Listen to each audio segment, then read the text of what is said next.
والله يدعو إلى دار السلام ويهدي من يشاء إلى صراط مستقيم. الحمد لله رب العالمين، والصلاة والسلام على أشرف الأنبياء والمرسلين نبينا محمد وعلى آله وصحبه أجمعين. All praise due to Allah, and His praise and blessings and peace be upon all His prophets and their followers until the day of judgment. My dear brothers and sisters, I welcome you in a new episode from your program, The Robe That Binds Us. As we said before, that the robe which binds us is what Allah subhanahu wa ta'ala have revealed to His Prophet Muhammad sallallahu alayhi wa sallam to guide the humanity with, which is the Quran and the Sunnah, the words of Allah subhanahu wa ta'ala and the tradition of the Prophet Muhammad, or the message of Islam.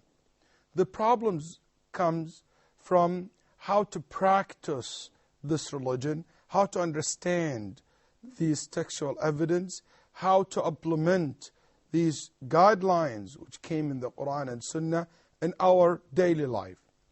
Here comes the importance of understanding the methodology of Ahl-Sunnah wal Jama'ah, the methodology of the people of Sunnah and the people of Jama'ah.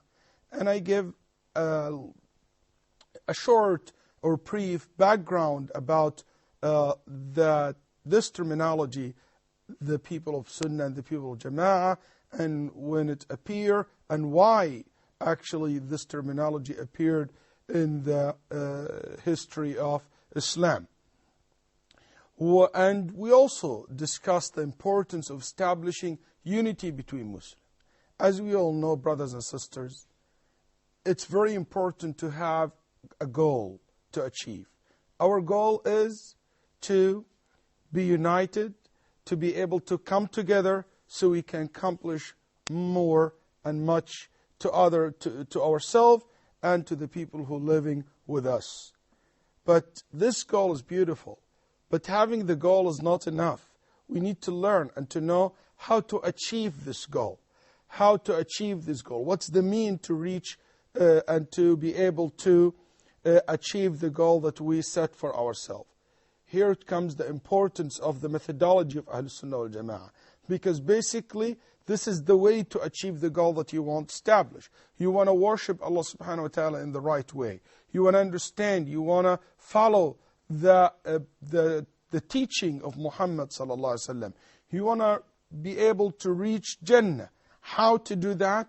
How to be able to implement this in your daily life? That's where we learn, or that goal can be achieved by learning about the methodology of Ahl-Sunnah wal Jama'ah. My brothers and sisters, I think it's the time now to go in details a little bit about the meaning of As-Sunnah when we say the people of Sunnah. What we mean by As-Sunnah, what the word As-Sunnah means. This word is very common, people using it a lot. I will be using it a lot in this program, inshallah ta'ala. So, the meaning of the Sunnah. I always like to give the linguistic definition of the word, if it's an Arabic word, then the technical definition, So, linguistically speaking, the word Sunnah comes from the word Sanna. And As-Sin wal-Nun, Sanna, this word is a very common word in Arabic language. The Arab used this word a lot, even before Islam.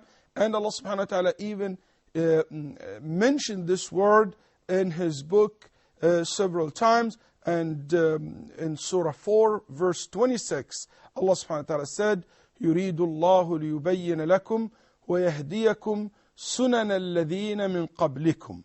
Allah wishes to make clear to you and to show you the way of the people who came before you. Show you the way, سُنَنَ الَّذِينَ مِنْ قَبْلِكُمْ, the way of the people who came before you. So, Sunnah here, it means the way. the way or the manner of acting or conducting something. This is the word, this is the linguistic definition of the word sunnah. Whether this way it's a good or bad. That's why the Prophet ﷺ said, "Man sanna fil Islami sunnatan hasana." Whoever start or establish a good sunnah in Islam, which is a good way, the people will follow it and will copy it later on, or bad sunnah, which is a bad habit or start a bad thing that people will follow it and will practice it after that. So sunnah fil Islam is sunnatan hasana or sayyah. So the way could be good, the way could be bad. But here, technically speaking, we talk about the sunnah, which is the sunnah of the Prophet Muhammad sallallahu alaihi wasallam. So it's the way of the Prophet Muhammad sallallahu alaihi wasallam. May Allah be pleased with him and his companions and his followers. So the sunnah of the Prophet Muhammad, or the way of the Prophet Muhammad sallallahu alaihi wasallam.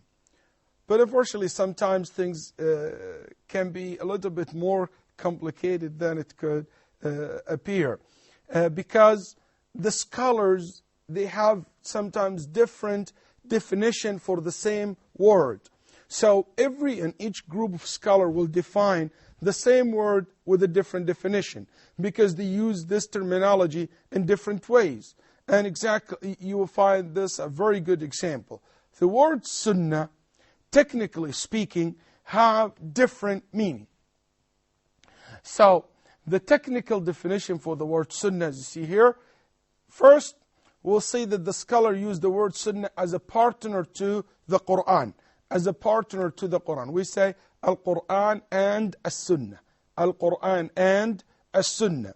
So As-Sunnah here is a partner to the Quran. Ibn Abbas radiallahu anhu narrated that the Prophet sallallahu alaihi wasallam said, "I have left for you after me the book of Allah and my sunnah." I have left for you after me the book of Allah and my sunnah. So here, تركت فيكم بعدي ما إن تمسكتم به لن تضلوا أبدا كتاب الله وسنتي. So I have left for you that which if you hold into it, you will never be misguided after me. The book of Allah and my sunnah. And this